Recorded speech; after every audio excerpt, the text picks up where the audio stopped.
Email phishing. What is email phishing?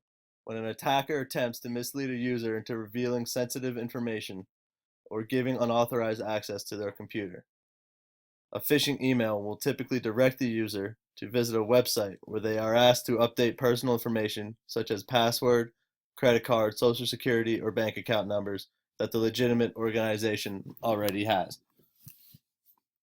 A phisher will use these to hack into your personal account and or the system that you are using. Andrew Campbell, Chris Jenny, John Wynn. These are the members of our group. Andrew is a fifth-year computer science major with 2 years of IT-related experience and have taken many cybersecurity courses. Chris Jenny, also a fifth-year computer science major with knowledge of software engineering and cybersecurity. John Wynn is a senior in computer science with knowledge of software development security concepts, as well as the ability to distinguish phishing and scam attacks. Do people actually fall for these scams? The data shows that, in fact, they do.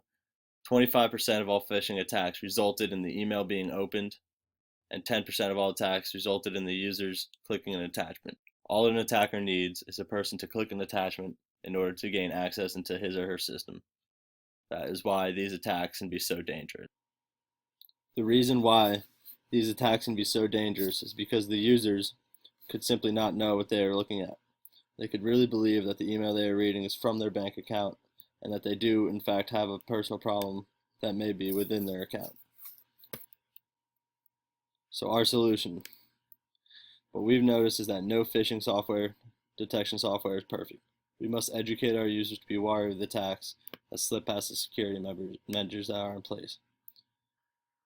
A solution that we think will work will be to implement a new software, and that will be able to read malicious emails and change out the malicious links with some of our own.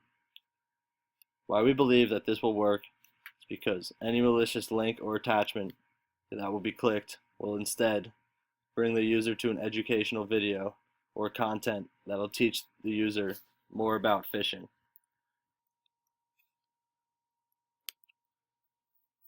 Our 3 steps in order to test this software are listed. Step 1, we're going to capture the emails and flag them so we know that they are malicious. Step 2, we will replace all email links and attachments with phishing awareness training materials. Step 3, let the email re-enter the mailbox and test the user to see if he or her will be able to find out if an email is malicious. Next, we have our challenges. The first challenge is designing the training materials in a way that is informative to the user's attention. We need to make sure that whatever we are showing the user is not boring or dull. We want to make sure to have a fun speaker with fun information so that way the user can relate to and understand the information.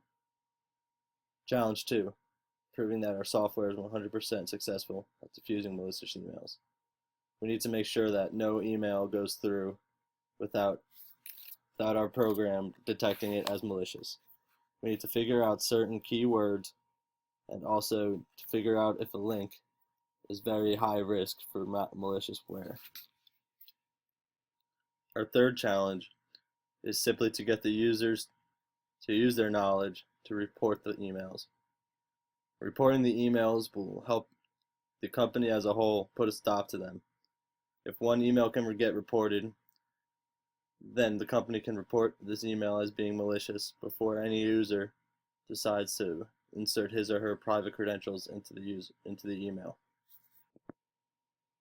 And finally, we have our recap. Each member of the group, John, Andrew, and I, all evenly distributed the work via Google Docs. Each one of us were assigned to write a paragraph to 2 paragraphs for each deliverable, and we all submitted it to one doc, and then as a team edited it down to a final submission.